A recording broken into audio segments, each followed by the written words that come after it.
10 union ও পৌরসভা নিয়ে গঠিত দিনাজপুরের অন্যতম বৃহৎ উপজেলা পার্বতীপুর। শিক্ষা অফিসারের নেতৃত্বে 7 জন সহকারী শিক্ষা অফিসারের অধীনে পরিচালিত হয়ে আসছে উপজেলার 206টি সরকারি প্রাথমিক বিদ্যালয়। সঠিকভাবে পরিচালনার লক্ষ্যে ক্লাস্টার অনুযায়ী 7টি ভাগে বিভক্ত করা হয় এসব প্রতিষ্ঠান। তবে দেখভালের দায়িত্বে থাকে এসব সহকারী শিক্ষা অফিসারদের পর্যাপ্ত তদারকির অভাবে প্রতিনিয়তই বাধাগ্রস্ত হচ্ছে প্রাথমিক বিদ্যালয় সংশ্লিষ্ট বিভিন্ন কার্যক্রম।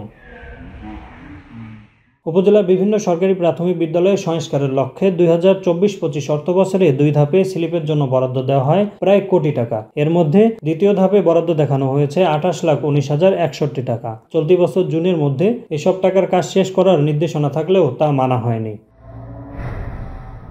খাতা কলমে সকল কাজ সম্পন্ন দেখানো হলেও বাস্তবায়ন না করার কারণ জানতে চাইলে কোনো সদুত্তর দিতে পারেননি সংশ্লিষ্ট প্রাথমিক বিদ্যালয়ের প্রতিষ্ঠান প্রধানরা। সেই সাথে সংবাদ প্রচার না করার জন্য সাংবাদিককে ম্যানেজারও চেষ্টা করেন অভিযুক্তরা। টোটালি কাজটা জুনের মধ্যেই শেষ করার কথা, পারিপার্শ্বিক অবস্থার কারণে একটা কাজ আমরা শেষ করতে পারিনি। 50,000 টাকা কই আমি এখন করে ছাড় থেকে স্বাক্ষর করেনি।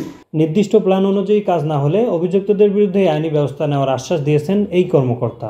নির্দিষ্ট প্ল্যান অনুযায়ী তারা কাজ করে এবং এই কাজটা সার্বক্ষণিক 7 জন সহকারী উপজেলা শিক্ষা অফিসার এবং আমি নিজে দেখাশোনা করে থাকি।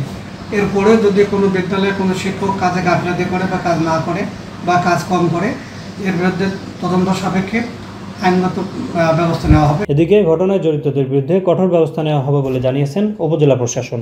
বরাদ্দের টাকা এগুলো খাতে ব্যবহার করা হয়েছে, এখন আমরা এগুলো বিভাগের সমন্বয় করা হয়েছে, পাঠানো হয়েছে। আমরা সহযোগী পরিবেশনে যদি এগুলো ব্যর্থ দিচ্ছি তাহলে দৃঢ়ভাবে ব্যবস্থা গ্রহণ করা।